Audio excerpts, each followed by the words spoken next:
لمبے چوڑے اعمال نہیں، اللہ کے رسول اور صحابہ کا طرز عمل، چھوٹے چھوٹے اعمال کی بدولت آپ حسن خاتمہ کو اپنے قریب کر سکتے ہیں۔ آپ موت کے وقت گمراہ نہیں ہوں گے۔ سب سے پہلا کام، آپ وضو تو کرتے ہیں، وضو کرنے کے بعد جو شخص یہ پڑھ لے سبحانک اللہم وبحمدک اشہد ان لا الہ الا انت استغفرک واتوب الیک، صرف اتنے کلمات، اے اللہ تو پاک ہے، اے اللہ تیری تعریف کے ساتھ ہی تیری ثنا کرتے ہیں، میں گواہی دیتا ہوں میرے مالک کہ تیرے سوا کوئی عبادت کے لائق نہیں، میں تیری طرف ہی لوٹتا اور رجوع کرتا ہوں، توبہ کرتا ہوں اور اپنے گناہوں کی بخشش مانگتا ہوں۔ اتنے مبارک کلمات کہہ دے۔ حدیث کہتی ہے کتب فی رق ثم جعل فی طابع فلم یکسر الی یوم القیامہ، اللہ عز و جلال اس نیکی پہ مہر لگا دیتے ہیں، ایسی مہر لگاتے ہیں جو قیامت تک ٹوٹتی ہی نہیں، قیامت تک وہ نیکی محفوظ ہو جاتی ہے۔ وَمَن تُقُبِّلَ لَهُ حَسَنًا، جس کی ایک نیکی بھی قبول ہو گئی رب تعالیٰ اسے جنت کا وارث بنا دیں گے۔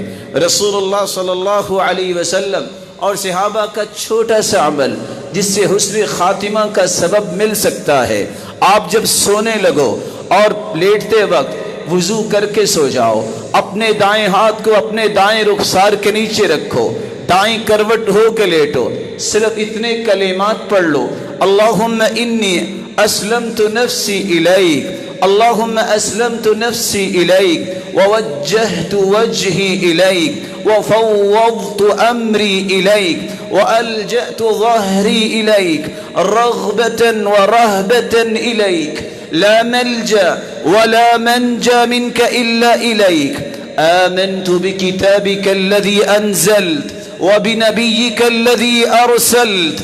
اتنے کلمات کہہ دو، اللہم انی اسلمت وجہی الیک، اللہ میں نے اپنا چہرہ تیری طرف لگا دیا ہے، ووجہت وجہی الیک، میرا تو رخ بھی تیری طرف ہی ہے، وفوضت امری الیک، میں نے زندگی کے سارے معاملات تیرے سپرد کر دیے ہیں، والجأت ظہری الیک، میرا سہارا بھی تو ہی ہے، رغبتا ورہبتا الیک، اللہ خوف بھی تیرا، امید بھی تجھ سے ہی، لا ملجا ولا منجا منک الا الیک، تو ہی میرا ملجا و ماوا ہے، تو ہی مجھے دنیا اور آخرت میں مصیبتوں سے نجات دے سکتا ہے۔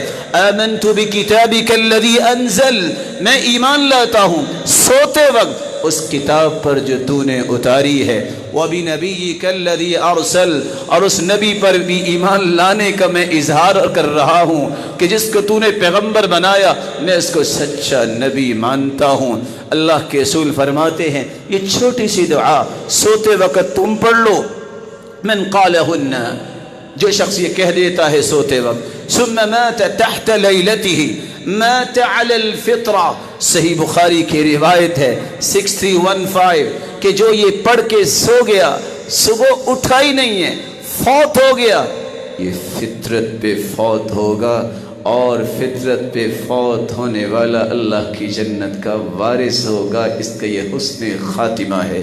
تیسرا طریقہ، زندگی میں ایک نہیں سینکڑوں مجالس لگتی ہیں، بیٹھتا ہے انسان، کچھ کہتا ہے، کچھ سنتا ہے، خاموش رہتا ہے، مجلس برخاست ہو، اللہ کے رسول کی سنت کو زندہ کر لے، صحابہ کے عمل کو تازہ کر لے۔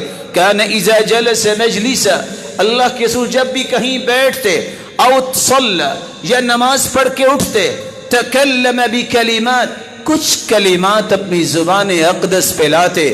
سیدہ عائشہ رضی اللہ تعالی عنہ فرماتی ہے میں نے سوال کیا، صحیح النسائی کی روایت ہے 1344، اللہ کے پیارے پیغمبر آپ مجلس سے اٹھتے وقت کیا فرماتے ہیں؟ آپ نماز پڑھ کے اٹھتے ہیں تو آپ کی زبان اطہر سے کچھ کلمات نکلتے ہیں، آپ کیا بولتے ہیں؟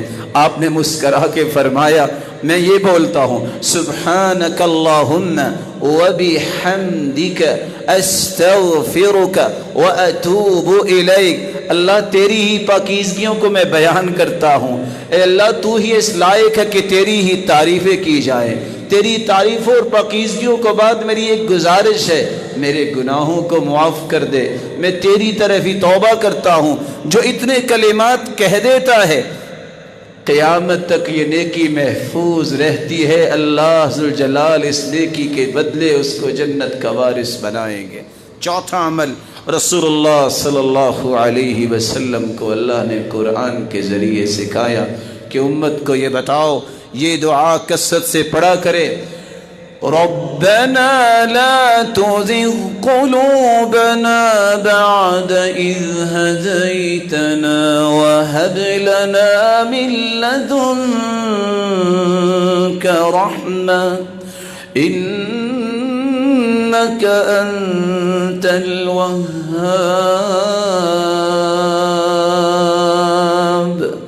لا تزغ قلوبنا۔ اے اللہ ہمارے دلوں کو ٹیڑھا نہ کرنا، ہدایت کے بعد ان کو ہدایت پہ رکھنا۔ وَهَبْ لَنَا مِن لَّدُنْكَ رَحْمَةً، اے اللہ اپنے پاس سے رحمت کی برکھا ہمیں نصیب فرما۔ إِنَّكَ أَنْتَ الْوَهَّابُ، اللہ تو ہی تو سب کو دینے والا ہے۔ یہ کثرت سے پڑھنا اور حدیث کو یاد کیجئے۔ اللہ کے رسول کا فرمان ہے إِنَّ قُلُوبَ بَنِي آدَمَ كُلُّهَا بَيْنَ إِصْبَعَيْنِ مِنْ أَصَابِعِ الرَّحْمَنِ كقلب واحد یصرفہ حیث یشاء۔ صحیح مسلم کی روایت ہے 2654 کہ ساری دنیا کے دل تو اللہ ذوالجلال کی 2 انگلیوں کے درمیان ہیں، جس طرح وہ چاہے پھیر سکتا ہے۔ اس لیے ربنا لا تزغ قلوبنا بعد اذ ہدیتنا وہب لنا من لدنک رحمہ انک انت الوہاب کے ساتھ ساتھ یہ دعا بھی چلتے پھرتے پڑھنے کو معمول بنائیے۔ یا مقلب القلوب ثبت قلبی علی دینک ویا مصرف القلوب صرف قلبی الی طاعتک۔ اے دلوں کو پھیرنے والے مجھے دین پہ ثابت قدمی عطا فرما۔ اے دلوں کو پھیرنے والے میرے دل کو اپنی اطاعت کی طرف پھیر دے، میرے دل کو اس عمل کی طرف پھیر دے جس سے تو راضی ہو جائے۔ رسول اللہ صلی اللہ علیہ وسلم اور صحابہ کا ہر وقت کا عمل جو 5واں تھا وہ یہ تھا، وہ کفارات کو اختیار کرتے۔ کس اعتبار سے؟ رسول اللہ صلی اللہ علیہ وآلہ وسلم کا فرمان ہے اتانی اللیلہ ربی تبارک و تعالی، صحیح الجامع کی روایت ہے 59، مجھے رات کو خواب میں میرا رب دکھائی دیے۔ اور کیسے؟ فی احسن صورہ، میں نے اپنے رب کو خواب میں دیکھا اور میرے رب نے فرمایا جو بہت خوبصورت شکل میں تھے، یا محمد، اے محمد، هل تدری فیما یختصم الملأ الاعلی، آپ کے علم میں ہے کہ ملأ اعلی فرشتوں کی آپس میں بحث کس بات پہ ہوتی ہے؟ قلت لا، مجھے نہیں علم۔ فوضع یدہ بین کتفی، اللہ ذوالجلال نے اپنا مبارک ہاتھ میرے دونوں کندھوں کے درمیان رکھا، حتی وجدت بردہا بین ثدیی، میں نے اپنے پورے سینے میں اس ہاتھ مبارک کی ٹھنڈک کو محسوس کیا۔ فعلمت ما فی السماوات وما فی الارض، اللہ نے جو مجھے سکھانا تھا وہ سکھا دیا اور مجھے وہ علم ہو گیا۔ فقال یا محمد هل تدری فیما یختصم الاعلی، اللہ نے پھر پوچھا میرے محبوب فرمائیے آپ کو علم ہے کہ ملأ الاعلی فرشتے کس بات پہ بحث و تکرار کرتے ہیں؟ قلت نعم، جی ہاں، فی الکفارات والدرجات، کفارات کے اندر کہ ان کا اجر کیا لکھے، درجات کے متعلق ان کا اجر کیا لکھے۔ کفارات کیا ہے؟ المکث فی المساجد، المکث فی المساجد بعد الصلوات والمشي على الأقدام إلى الجماعات وإسباغ الوضوء في المكاره۔ 3 چیزیں، نماز پڑھ کے مسجد میں بیٹھے رہنا اور پیدل چل کے مسجد میں جانا اور سخت سردی میں بھی وضو کرنا۔ یہ ایسے اعمال ہیں 3 کہ اللہ تعالیٰ زندگی کے سارے گناہوں کا ان تینوں اعمال کو کفارہ بنا دیتے ہیں۔